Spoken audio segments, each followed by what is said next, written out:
What is an oddly specific sign that someone is about to become a problem? I used to work near a busy train station, and the sentence that always put me on alert was, "Let me ask you something real quick." Normal people usually asked for directions immediately. The difficult ones began with that line, stepped into my path, and kept moving closer while telling me not to be rude. One man said he only needed the time. Then he needed money for a ticket.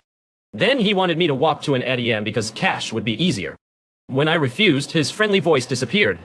He accused me of wasting his time, even though he had stopped me. Now, when a stranger opens with that exact sentence while blocking my way, I keep walking. The question is almost never the real question. My warning sign is a person who says people have been saying things about you, but refuses to tell you who those people are. A former manager used that phrase whenever she wanted someone to change shifts, work late, or apologize for something they had not done. She told me the team thought I was not committed enough. She told my coworker that everyone found him difficult. She told another employee that customers had complained about her attitude. Eventually, we compared notes. None of us had made those complaints. The mysterious group call people was always just our manager. Once we started asking for names, dates, and specific examples in writing, the complaints suddenly stopped. Whenever someone uses an invisible crowd to pressure me now, I assume the crowd may not exist. I worked at a kiosk where we were trained never to touch a customer. One new salesman ignored that rule because he believed physical contact made him more persuasive. He would catch people by the elbow, guide them toward the counter, and laugh when they pulled away. He called it confidence. Within a week, customers were complaining. Within 2 weeks, security had warned him twice. Then he grabbed a man who had already said no. The man turned around and very calmly asked him to remove his hand. Instead of apologizing, my coworker tightened his grip and said, "Relax, I am just doing my job." Security removed him before the customer had to. Anyone who treats another person's discomfort like a negotiation is going to create a problem eventually. A strangely reliable warning sign is someone who is rude to a waiter and then becomes charming the moment a manager appears. I went to dinner with a new colleague who seemed thoughtful at work. At the restaurant, our server explained that one dish was unavailable. My colleague sighed, snapped his fingers, and asked whether she understood basic English. When the manager came over, his entire personality changed. He smiled, lowered his voice, and said there had been a small misunderstanding. Then he tried to convince us that the server had been emotional. The next month, he made a serious mistake at work and blamed an intern who was not in the meeting. I was not surprised. The restaurant had already shown me how he treated people who had less power than he did. My specific sign is when someone tells a story in which every former friend, partner, roommate, and employer was completely insane. I once shared an apartment with a man who warned me about everyone from his past. His old roommate was a thief. His former girlfriend was obsessed with him. His boss was jealous. His family had betrayed him. At first, I felt sorry for him. Then small disagreements began. If I asked him to wash a pan, I was controlling. If I locked the door, I did not trust him. If I wanted my half of a bill, I cared more about money than friendship. When I moved out, he told our mutual friends that I had abandoned him without warning him. I had given him 2 months' notice. I finally understood that his stories had always been warnings, just not about the other people. Be careful when a new coworker immediately tells you confidential information about everyone else. On my first day in office, a woman took me to lunch and explained which marriages were failing, who was looking for another job, and who had received a formal warning. I thought she trusted me. The next morning, 3 people knew personal details I had mentioned during that luncheon. By the end of the week, she was telling others that I had been asking invasive questions about them. She was not building friendships. She was collecting material and moving it around the office. The faster she created tension, the more important she appeared because everyone came to her for information. Now, when somebody offers me another person's secrets as a welcome gift, I assume my secrets will become their next gift. The phrase that warns me is, "I hate drama." People who genuinely avoid drama rarely announce it every 10 minutes. A friend invited a woman into our group who said she wanted a calm, mature circle of friends. Within a month, she had privately told each person that another member disliked them. She sent screenshots without context, organized separate group chats, and then acted surprised whenever 2 people argued. When anyone confronted her, she said conflict made her anxious and begged us not to involve her. Somehow, she was always at the center of a situation she claimed to hate. We eventually stopped passing messages through her and spoke directly to one another. Almost every conflict disappeared. She left the group shortly afterward because, according to her, we had become too dramatic. One warning sign is a person who turns every small favor into a permanent debt. A neighbor helped me carry a desk upstairs. I thanked him, bought him dinner, and thought the matter was finished. For the next 6 months, he mentioned that desk whenever he wanted something. Could I drive him to the airport at 4 in the morning? Remember the desk. Could he borrow my car for a weekend? Remember the desk.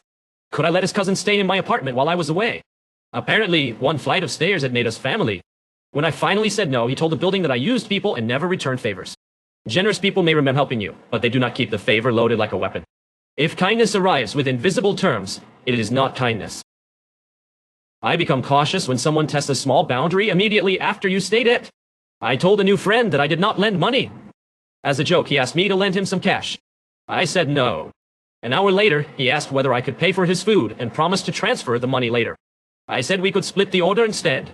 The next day, he asked to use my streaming password.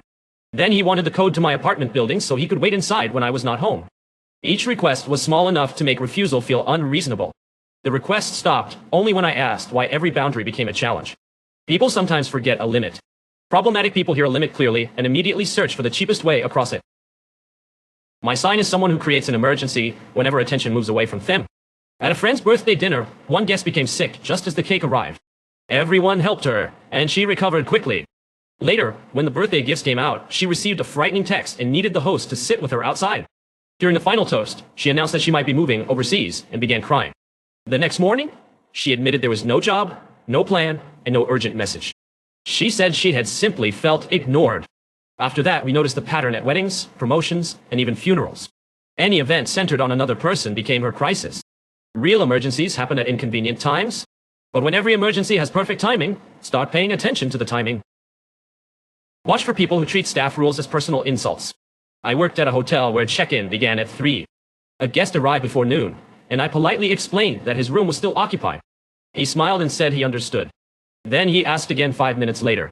After the 4th refusal, he leaned over the desk and said, "You have the power to fix this." "You are choosing not to." He demanded my name, photographed me, and called the hotel while standing in front of me so he could complain about me to me. When a room finally became available, he acted cheerful and said persistence always wins.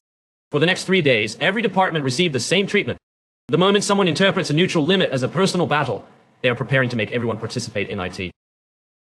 A former boss always said, "I went to bat for you," immediately before asking for something unreasonable.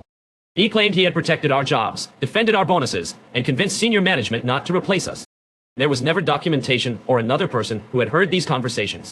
Still, his imaginary sacrifices meant we were expected to answer messages at midnight and cancel days off. If anyone objected, he looked wounded and reminded us how hard he had fought. One employee finally asked senior management what danger he had saved us from. They had no idea what she meant. There had been no plan to cut the team. He had invented a threat so he could play the hero and collect loyalty.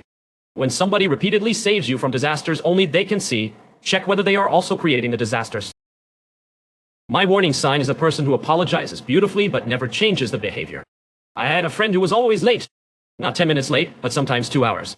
Every time she delivered an emotional apology, she understood how disrespectful it was. She valued my time. She promised it would never happen again. The speeches became so convincing that I felt guilty for being annoyed. Then she missed an event that required tickets and gave the same apology almost word for word. I realized the apology was not evidence of regret. It was the tool she used to reset the situation without changing anything. A sincere apology may be awkward, but it eventually produces different behavior. A perfect apology followed by the same harm is simply another stage of the pattern. Be cautious around someone who needs an audience for every disagreement. My roommate never asked me privately to turn down the television or clean the kitchen. He waited until friends visited, then made a joke about how impossible I was to live with it. If I answered seriously, he said I could not take a joke. If I stayed quiet, he treated the silence as agreement and added more complaints. One evening, I asked him in front of everyone why he never mentioned these problems when we were alone. He froze because solving the problems had never been the goal. The audience was the goal. From then on, I only discussed household issues with him in private. Without spectators, most of his complaints vanished. People who want resolution choose a useful conversation. People who want control choose a stage. The most specific sign I know is when someone smiles after you finally lose patience. I worked with a man who interrupted meetings, moved other people's equipment, and asked the same insulting questions again and again. He always stayed calm. When anyone objected, he acted confused and asked why they were being emotional. For weeks, I had thought he simply lacked social awareness. Then I saw him provoke a quiet coworker until she raised her voice. The instant she did, he smiled. He had been waiting for that reaction. Now he could ignore everything that led to it and present himself as the reasonable person dealing with an unstable colleague. Some people do not lose control during conflict. They manufacture conflict so that you lose control first. That small, satisfied smile tells you the reaction was the plan.